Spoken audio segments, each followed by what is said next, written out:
I was strolling on the moon one day in the merry, merry month of December. Now, May's the month. May, that's right. May is the year of the month. When, much to my surprise, a pair of bunny eyes. That's the truth.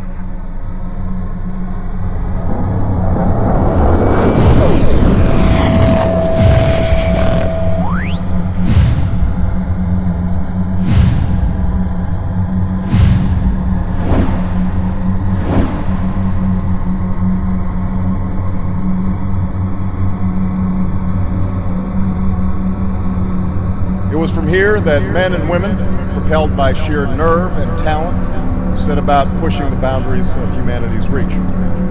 That's the story of NASA, and it's a story that started a little more than half a century ago, far from the space coast in a remote and desolate region of what is now called Kazakhstan. And as a nation, we set about meeting that goal, reaping rewards that have, in the decades since, touched every facet of our lives. NASA was at the forefront. Many gave their careers to the effort. Some have given far more. For over 50 years, space exploration has risen to become one of man's most notable accomplishments. It's interesting how two countries obsessed with destroying each other with bombs sparked a new generation of space exploration.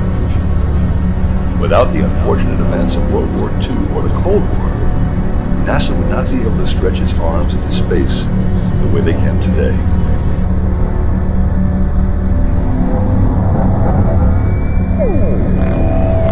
Seconds and counting. T-minus 15 seconds. Guidance is internal.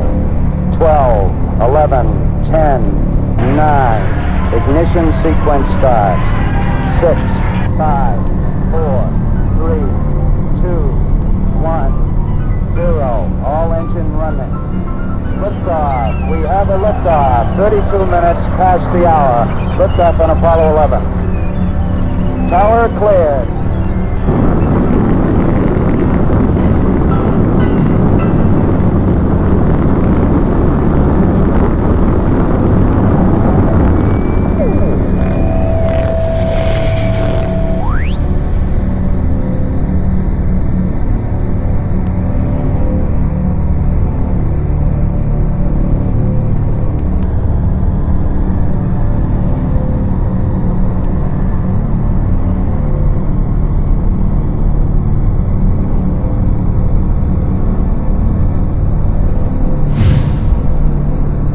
NASA has sent men to walk on the moon. They have sent ships to the farthest reaches of the solar system. They have invented hundreds of innovative devices we all use. They are loved and respected the world over. They were formed after the Second World War, in an age of rapid human technological advancement. For thousands of years, mankind had remained in pretty much the same state, until the 20th century. Then, suddenly, we took to the skies. We created machines to think for us. We devised weapons of mass destruction, and we made plastic.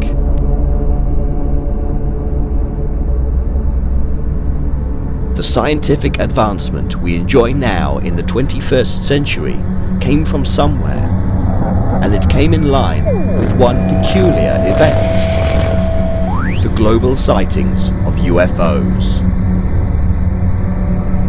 Around the world, UFOs appeared in the skies, and man began to wonder.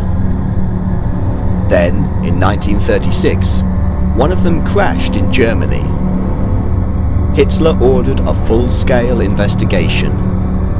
The Nazis started to make their own. Together with their work on the occult, they had a vague understanding of what we call today quantum physics. All sides in the war experienced the phenomena we call the Foo Fighter. The Nazis rapidly advanced in technology. At the end of the war, Operation Paperclip saw the extraction of Nazi scientists who had the knowledge. Sightings of UFOs grew year after year. One crashed at Roswell, and within 10 years, NASA was born. America rapidly advanced in technology. Now, decades later, hundreds of whistleblowers claim that NASA not only know about alien visitations, but that they are in contact with them. Evidence of artifacts on the Moon and Mars has brought huge debate among the scientific community.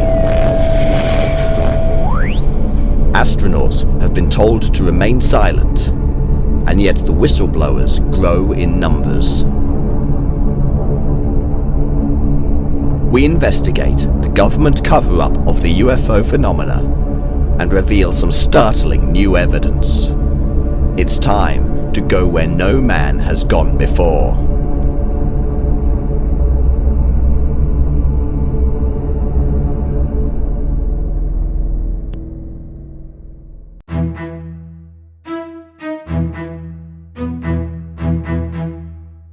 NASA is one of the most highly respected and loved institutions on the planet. Full to the brim of heroes, behind the scenes and in the public eye. They have walked on the Moon, placed incredible satellites in orbit, sent spaceships to the edges of the solar system, and invented hundreds of highly advanced items we now use every day in our homes. They have taken us to places no man has gone before and shown us the wonder of the universe. And yet, only 60 years before they even existed, Victoria was on the throne of the British Empire. The Boer War was going strong, and nobody had even taken off the ground in a powered aeroplane. How did mankind, in such a short space of time, manage to put a man on the Moon? For thousands and thousands of years, man lived a life that was the same. A man living in 1000 AD lived pretty much the same life to that of a man living in 4000 BC. But then man entered the 20th century and it all changed. Why?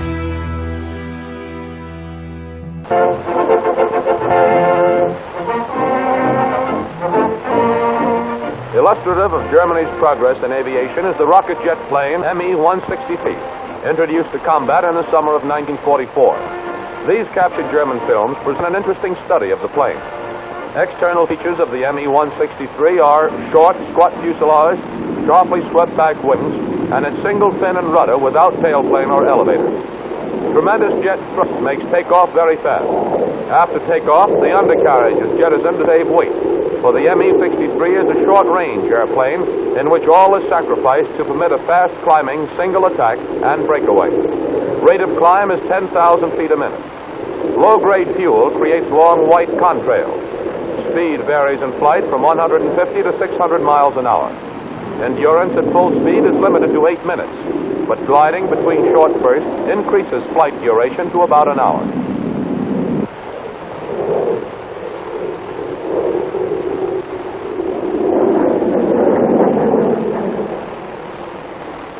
Retractable skid is used for landing. The skid provides a method of braking, and landing can be made even on an unprepared field. Since the Germans probably passed on their plans for jet propulsion to Japan, it's possible that similar planes will appear in the Pacific.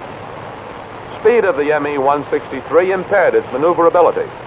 Our fighters could turn inside them and generally outfought them, as the following gun sight aiming point camera pictures show.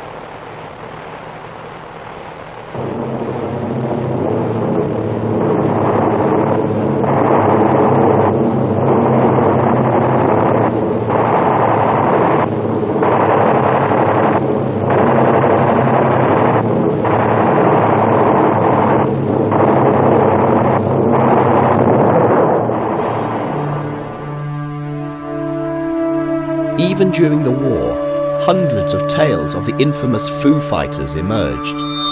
These were strange lights seen to dance almost intelligently around planes on all sides of the conflict. Many were dismissed, but many more were in fact being taken seriously by scientists.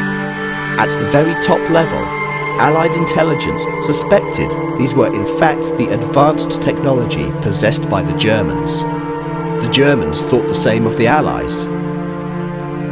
In some cases, Foo Fighters even caused physical damage to Allied planes. There were in fact a great many sightings of UFOs during the war. In Pennsylvania in 1939, a large so-called jet airline was spotted without wings. In the same year in Wisconsin, a large egg shape was spotted through a telescope. In England, a large bell-shaped object appeared following a strange buzzing sound. In 1940, 5 large disc shapes were seen in the US flying off into the clouds. In Scotland, anti-aircraft gunners trained their weapons on a disc object. In 1941, a pastor was called to give the last rites to several crash victims. He later described them as not human. The list goes on and on, with balls, bells, discs, and cigar-shaped objects. Many have unusual lights and move around like nothing ever seen before. The sightings are not just in the US, they appear worldwide, from China to Holland, from Japan to Russia. Many believe that in our darkest hour, aliens were monitoring events. Some believe they were also taking part. Nobody is sure, and all governments are silent on the events. An in-depth study of the sightings can filter out known aircraft and known test craft. Zeppelins, for instance, can be considered to be cigar-shaped, but they don't move hundreds of miles per hour, and they certainly don't shoot off into the clouds at right angles. Any filter leaves behind hundreds of sightings that are quite simply unexplainable from the perspective of human technology.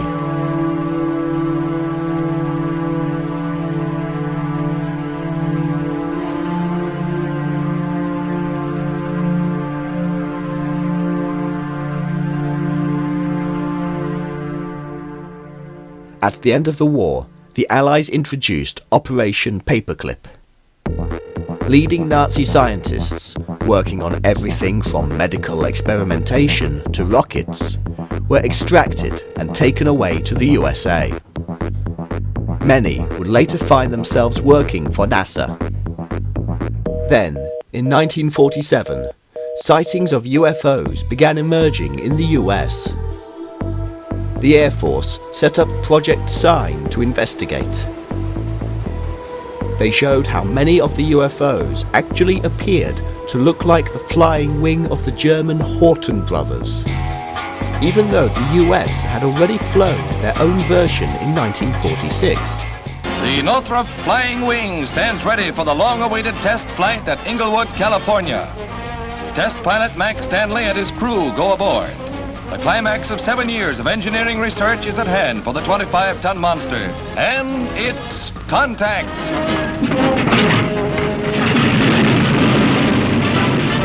The 4 3,000-horsepower motors turn the coaxial propellers on the 25-ton giant. Pilots have expressed amazement that the tailless craft has precisely the same flight characteristics as conventional models. With slow, almost lazy grace, the 172 feet of wing is airborne. 15 sister ships are under construction for the Army, which will use them as bombers. Fully loaded, they will weigh 50 tons.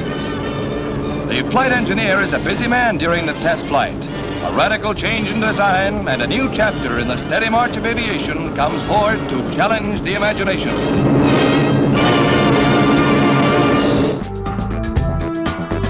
A new project followed, called Project Blue Book. The head, Captain Edward J. Ruppelt, said, "When WW2 ended, the Germans had several radical types of aircraft and guided missiles under development. The majority were in the most preliminary stages, but they were the only known craft that could even approach the performance of objects reported by UFO observers." In 1950, an Italian professor revealed that during the war, both the Germans and Italian scientists had in fact been working on flying discs. He strangely stated that some great power is launching discs to study them, whatever that meant.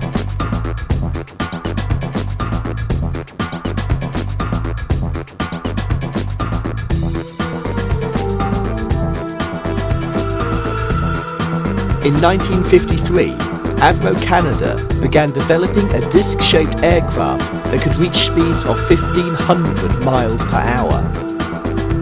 They called it the Avro car.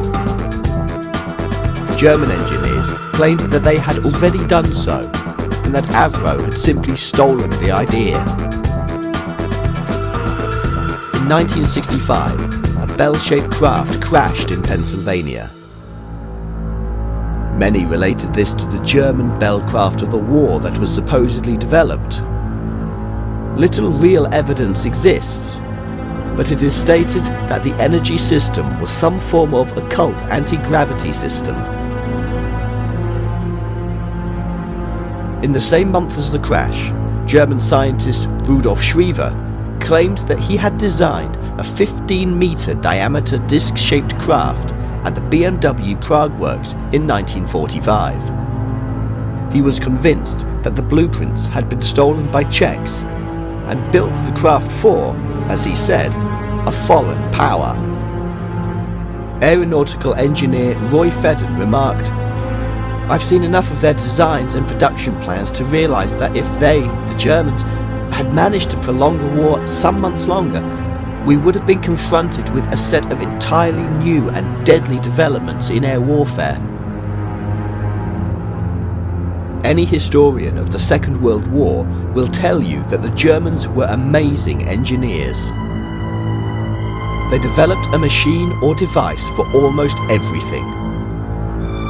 When retreating from Russia, they even made a machine to rip up the rail tracks as the trains sped along. But historians of the Nazis will also tell you that, at the very highest level, they had occult beliefs in strange powers.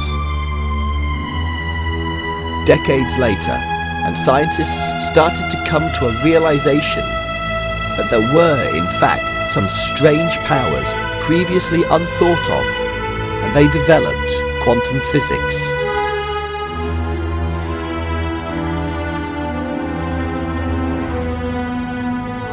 The concepts of quantum physics can seem quite bizarre. It reveals how particles can be in more places than one at any given time, and that this can be affected by simply observing. A particle may at any given time appear to be a particle or a wave. Particles seem to travel instantly over any distance, evading Einstein's claim that nothing can travel faster than the speed of light. There are no certainties on how a particle will react. They call this the uncertainty principle. It states that when observing a particle, the observer brings a probability wave or state of mind to the observation and affects the particle. By simply measuring, we are giving the measurement. Because of all these bizarre concepts, theorists have gone crazy with all manner of ideas about multiple universes and such. It begins to merge with the world of the occult. The ability to stop observing existence from a human perspective and to go free with the mind may in fact open a quantum realm to consciousness. It has been something that man has known about for millennia. He just didn't have the modern scientific terminology for it. The world of the occult, quantum physics, and the conscious mind of man merge in many ways. particles are affected not just by observing them, but by thinking about observing them. The Nazis were convinced that mankind's ancestors had worked out ways of tapping into this universal power, and they hunted it out for use as a weapon of world domination.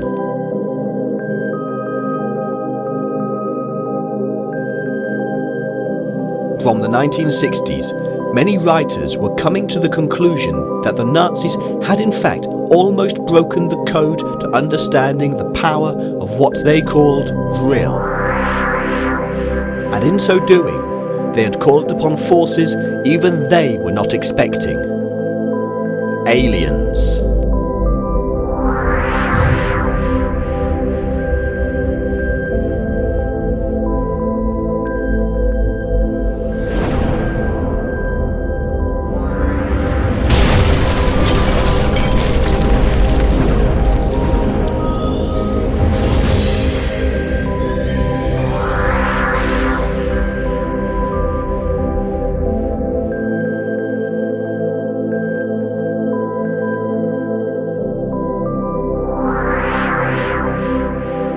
In order to understand this properly, we have to stop thinking in the standard way.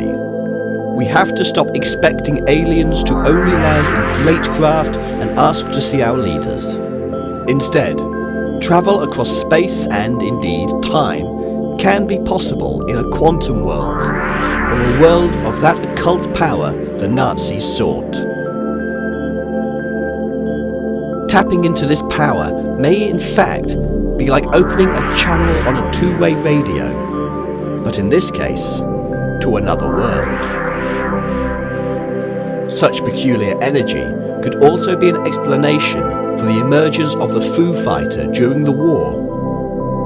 Grand-scale particles of light that move around in ways impossible for ordinary aircraft in the standard model of physics. But where did the Nazis get this knowledge from?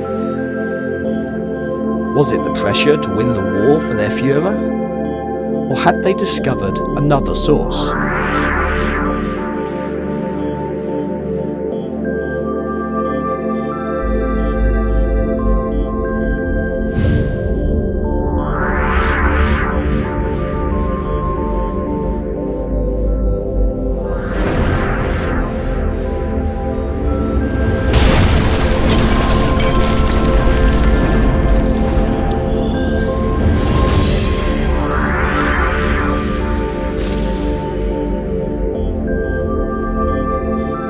Hitler came to full power in 1933 with his occult-enthused henchmen.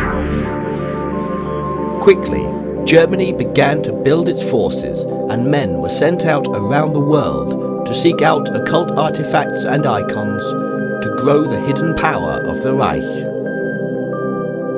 Germany was becoming the world's first superpower. Then, in 1936, after years of occult scientific research, something peculiar happened. A flying saucer crashed in the German countryside near the Black Forest.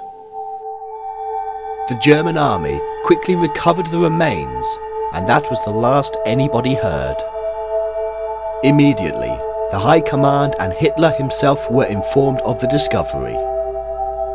A full investigation was ordered. The ship was moved to a location near the Rhine, and other parts to a secret base near the Austrian border. A team was assembled to investigate and reverse engineer the craft, and included members of the Luftwaffe, scientists, engineers, and professors. Among them were the Horten brothers, who would later design the flying wing that many thought was a UFO. They also supposedly invented the first stealth jet fighter.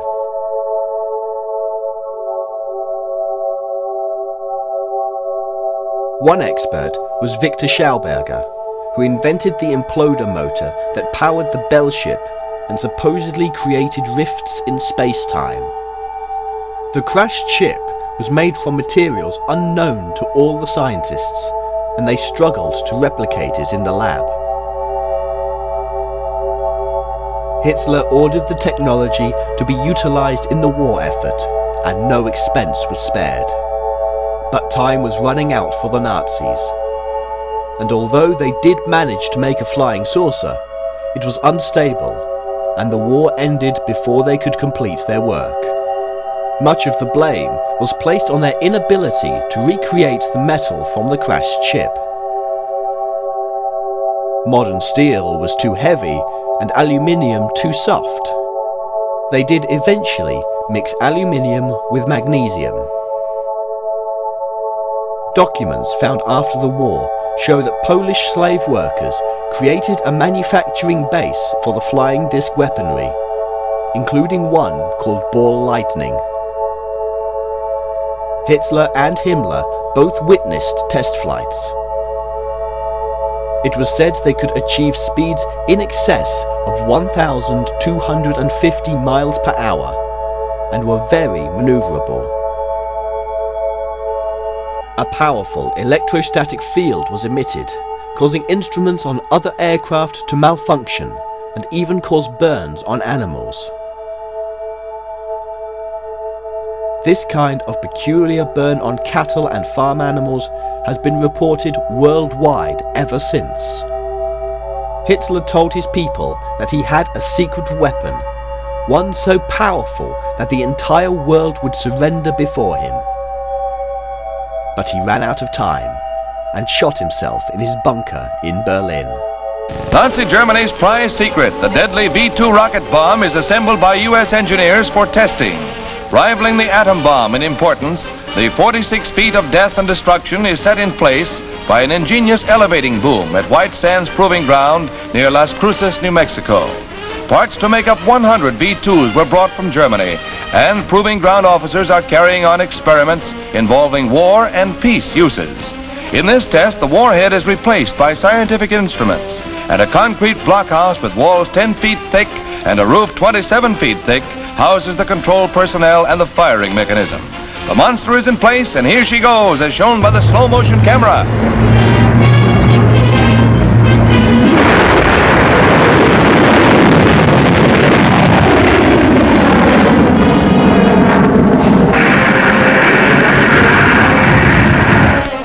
Climbing 75 miles above the jagged peaks of the Organ Mountains, the great guided missile is directed and the results recorded by radio, radar, photographic, and visual equipment. 60 seconds after leaving the ground, the rocket can attain a top speed of 3,000 miles per hour.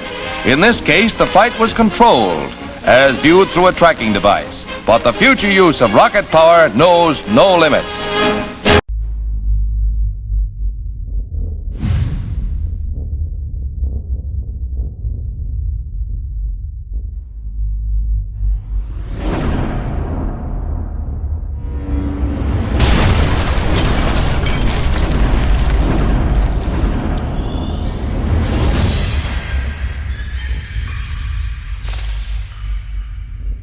Now the Allies moved in. The secrets were gathered up and taken away. Scientists and engineers were given new names and new homes in America. Area 51 was born. Roswell saw an infamous UFO crash, and later, in 1958, NASA emerged in the race to space.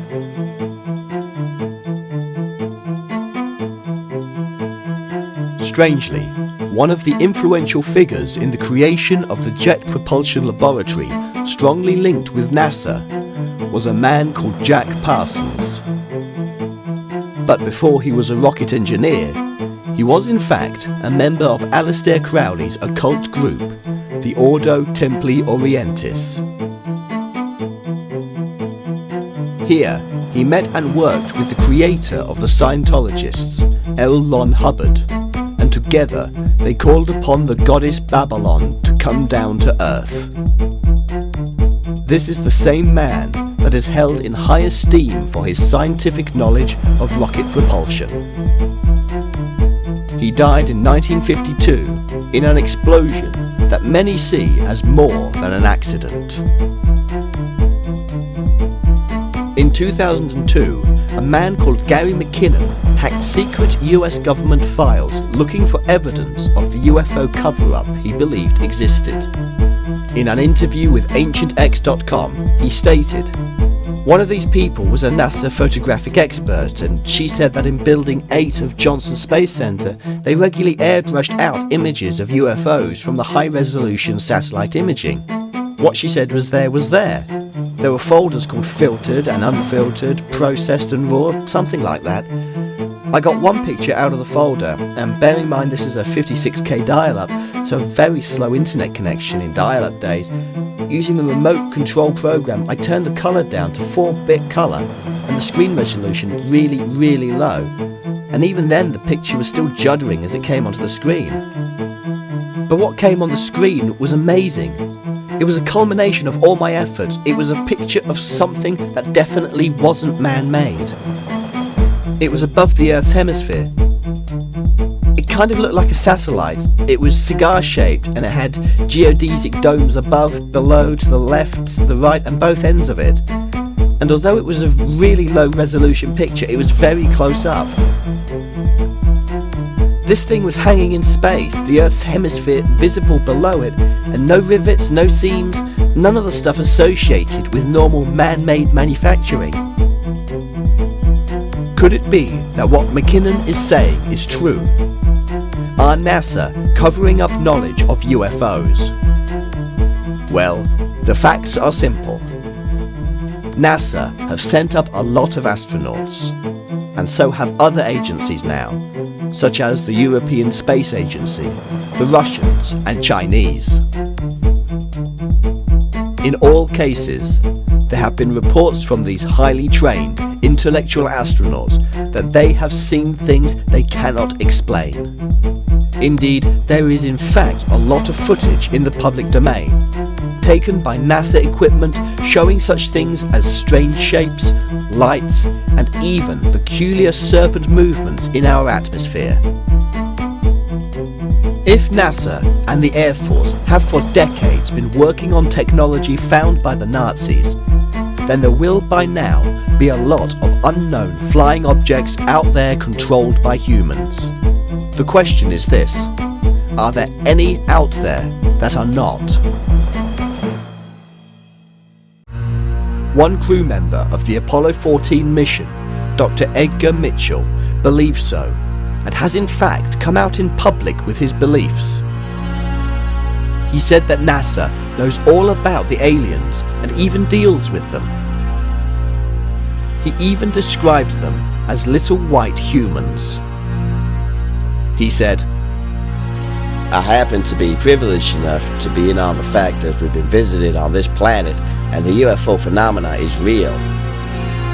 It's been well covered up by our governments for the last 60 or so years, but slowly it's leaked out and some of us have been privileged to have been briefed on some of it. I've been in military and intelligence circles who know that beneath the surface of what has been public knowledge, yes, we have been visited." NASA have in fact been covering up for a long time. In 1975, a book, now out of print, called Our Mysterious Spaceship Moon, revealed astronaut conversations about things they discovered when on the moon itself. This is what was said in 1972 during the Apollo 16 mission. Man, John, I tell you, this is some sight here. Tony, the blocks in Buster are covered. The bottom is covered with blocks, 5 meters across. Besides, the blocks seem to be in a preferred orientation, northeast to southwest. They go all the way up the wall on those two sides, and on the other side you can barely see the outcropping at about 5%. 90% of the bottom is covered with blocks that are 50 centimeters and larger. Come. Good show. Sounds like a secondary. Right out here, the blue one that I just grabbed from the Lunar module window is colored because it's glass coated, but underneath the glass it is crystalline. The same texture as the Genesis rock, dead on my mark. Yeah. Mark, it's open. I can't believe it. and I'd put that beauty in dry. Dover. We'll start EVA 2 immediately. You'd better send a couple more guys up here. They'll have to try to... Sounds familiar. Boy, I tell you, these emus and PLSSs are really super fantastic. NASA later admitted that not every discovery on the moon was made public, and still hasn't. In a later Apollo 17 mission of the same year, the crew are ordered to go into code with the word Kilo. CMP, Command Module Pilot. Hey, I see a bright spot down there on the landing site where they might have been blowing off some of that halo stuff. Capcom. Roger. Interesting. Very. Go to Kilo. CMP. Hey, it's grey now with the number 1 extents. Roger, we got it. And we copy that it's all on the way down there. Roger, we got it. And we copy that it's all on the way down there. Go to Kilo on that. Motor's going to HM. Recorder is off. Lose a little communication there, huh? Okay, that's Bravo. Bravo select Omni. Hey, you know you'll never believe it. I'm right over the edge of Oriental. Just looking down and saw the light flash again. Roger, understand. Right at the end of the Ryle. Any chances of that's the east of Oriental? You don't suppose it could be Vostok? A Russian probe. Whatever it was that the Apollo 17 crew saw, we can only now guess at. But if it's being compared to a Russian probe, then it simply must have looked man-made. There are in fact many recorded conversations with codes in. We can only wonder at what such words as structure, beaches, benches and terraces really mean. Earlier, the Apollo 15 mission found actual tracks on the moon to which NASA has never given an answer. Here's what was said. Irwin. Tracks here as we go down the slope. MC. Just follow the tracks, huh? Irwin. Right. We know that's a fairly good run. We're bearing 320. Hitting range for 413. I can't get over these lineations. That layering on Mount Hadley. Scott. I can't either. That's really spectacular. Irwin. They sure look beautiful. Scott. Talk about organization. Irwin. That's the most organized structure I've ever seen. It's so uniform in width. Nothing we've seen before this has shown such uniform thickness from the top of the tracks to the bottom. The crew then saw something spectacular. You talked about something mysterious. Okay, Gordy, when we pitched around, I'd like to tell you about something we saw. When we were coming about 30 or 40 feet out, there were a lot of objects, white things, flying by. It looked as if they were being propelled or ejected, but I'm not convinced of that. We copy that, Charlie. Even on the very first moon landing of Apollo 11, there was an amazing sighting. According to Otto Binder, a member of the then NASA space team, Buzz Aldrin and Neil Armstrong saw alien craft. He claims that Armstrong clutched Aldrin's arm and exclaimed, "What was that? What the hell was it? That's all I want to know. What's there? Malfunction. Mission control calling Apollo 11. These babies were huge, sir. Enormous. Oh God, you wouldn't believe it. I'm telling you, there are other spacecraft out there. Lined up on the far side of the crater edge. They're on the moon watching us." A conversation heard around the world by hundreds of amateur radio operators and later covered up goes like this. Armstrong and Aldrin. Those are giant things. No. This is not an optical illusion. No one is going to believe this. Houston, what the hell is happening? What's wrong with you? They're under the surface. What's there? Emission interrupted. Interference control calling Apollo 11. We saw some visitors. They were here for a while observing the instruments. Repeat your last information. I say that there were other spaceships that lined up in the other side of the crater. Repeat. Let us sound this orbiter. In 625 to 5. Automatic relay connected. My hands are shaking so badly I can't do anything. Film it. God, if these damn cameras have picked up anything, what then? Have you picked up anything? I didn't have any film at hand. 3 shots of the saucers, or whatever they were ruining the film. Control here. Are you on your way? What is the uproar with UFOs over? They've landed here. There they are, and they're watching us. The mirrors. Have you set them up? Yes, they're in the right place, but whoever made those spaceships surely can come tomorrow and remove them. Over and out. Of course, what these US astronauts were seeing could have been Russian, couldn't they? Well, if they were, then the Russians would know about it.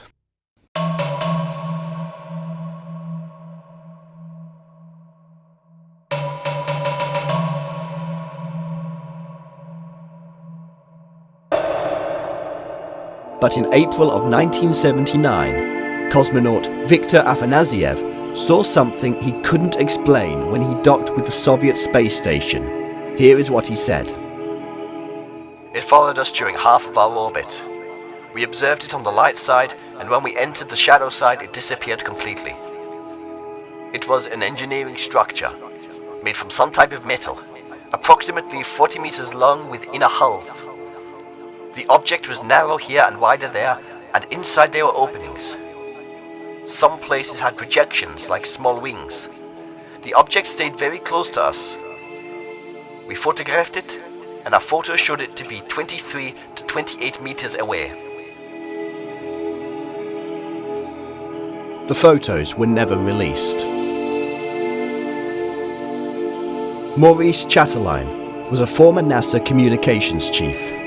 He said, The encounter was common knowledge on NASA. All Apollo and Gemini fighters were followed by space vehicles of extraterrestrial origin, or UFOs if you prefer to call them that. Every time it occurred, the astronauts informed Mission Control, who then ordered absolute silence. I think Walter Scherer aboard Mercury 8 was the first astronaut to use the code name Santa Claus to indicate the presence of UFOs. But it was James Lovell on board the Apollo 8 command module who came out from behind the moon and said for everybody to hear, "Please be informed that there is a Santa Claus." Even though this happened on Christmas Day 1968, many people sensed a hidden meaning in those words. Ben Rich was the CEO of Lockheed Skunk Works and was called the father of the stealth fighter bomber. The MUFON UFO Journal revealed some startling new evidence about what he knew. It appears that on his deathbed in 1995, Rich confirmed that aliens were real, that they had visited the Earth, and that the US military actually travels in space.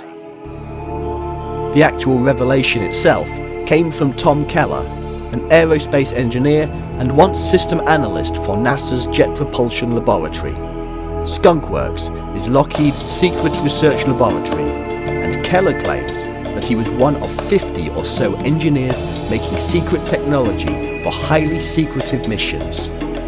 He states that the US already have the ability to travel among the stars in black projects.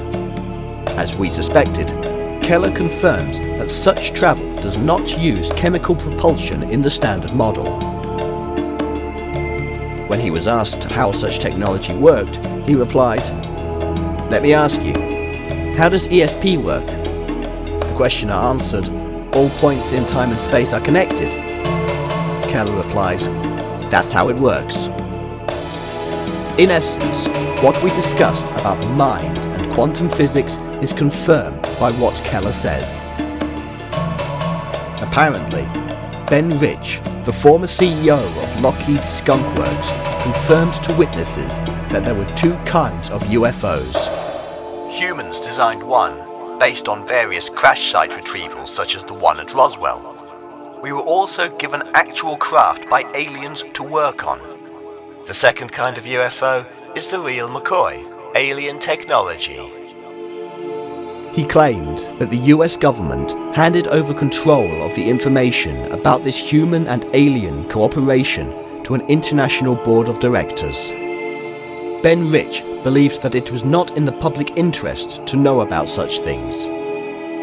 We couldn't handle the truth, he said. Don Phillips was in the US Air Force and worked at Skunk Works. He has since come out with revelations about UFOs. He said the UFOs were huge, would come to a stop and do 60-degree turns and immediately reverse action. These are statements that thousands of UFO eyewitnesses around the world will recognize today, and it is the kind of movement impossible for known human craft. What was it that Neil Armstrong and others saw on the moon all those years ago? And why does NASA refuse to explain statements like this from Neil Armstrong as the Apollo landed on the surface of the moon? They're here. They are right over there, and looking at the size of those ships, it is obvious they don't like us being here. Now, of course, NASA have been further than the moon. They are on Mars. A quick search of the internet will bring up dozens of UFOologists pointing out images from NASA craft that have unusual features, shapes, even lights. There is evidence the pictures have been altered. A registered and certified geologist called Ronald Hicks examines the Martian pictures in detail. He states that much of what we see are not in fact ordinary rocks, but artifacts. When you walk through a desert, he said, you may find a rock in the shape of a circle, or one like a triangle, or another shaped like a rectangle. But you won't find one with all the shapes on it. These, he says, must be made by intelligent hands, and are therefore artifacts. He enlarged pictures from Mars and revealed how these shapes could be clearly seen. Right angles, tubes, wheels, and even cogs.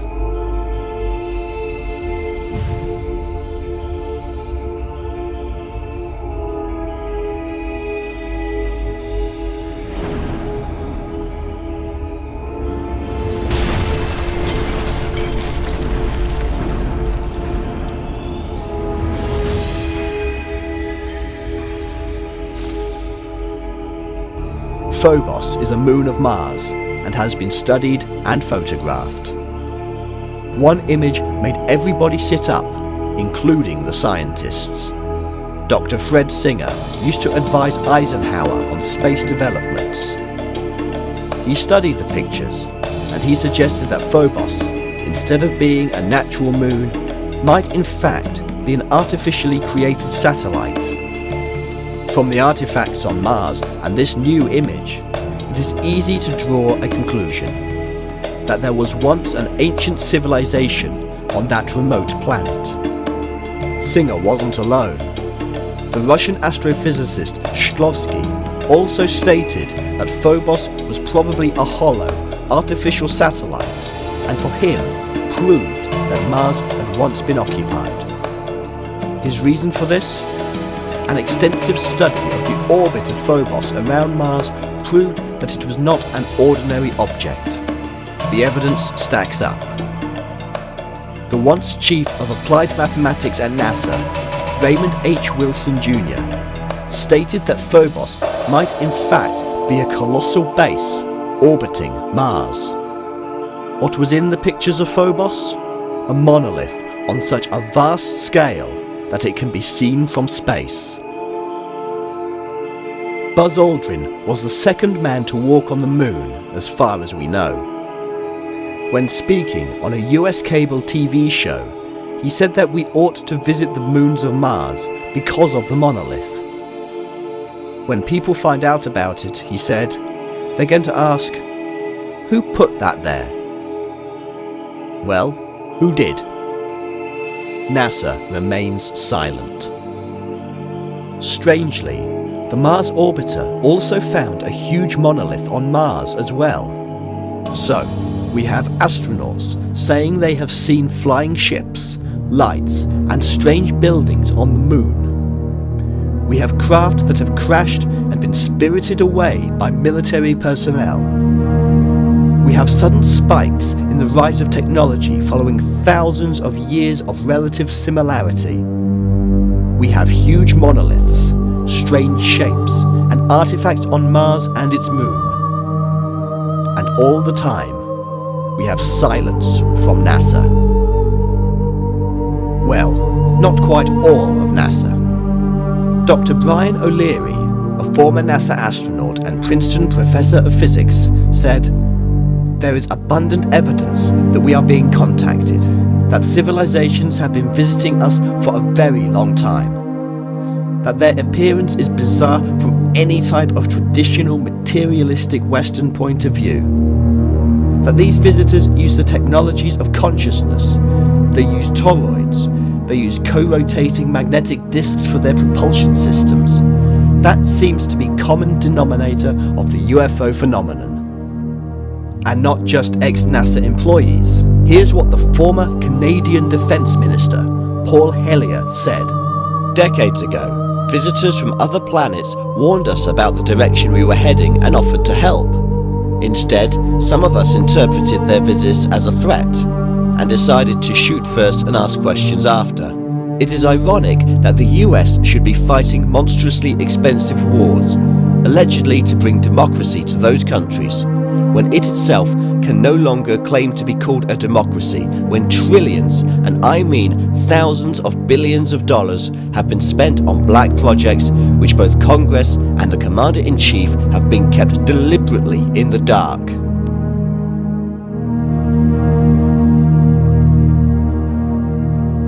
There have now been hundreds of whistleblowers.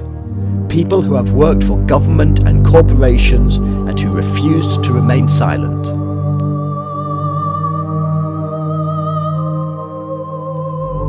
Most of these people are not crazy fools. Most of these people are professionals with degrees, doctorates, and are in positions of authority.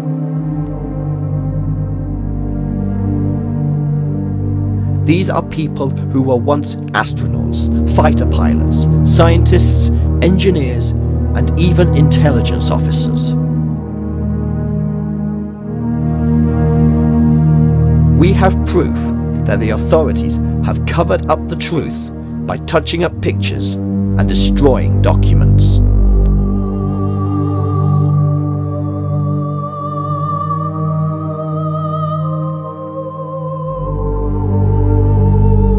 Around the world, ordinary people are photographing, filming, and sighting strange craft and lights, and have been doing so for decades.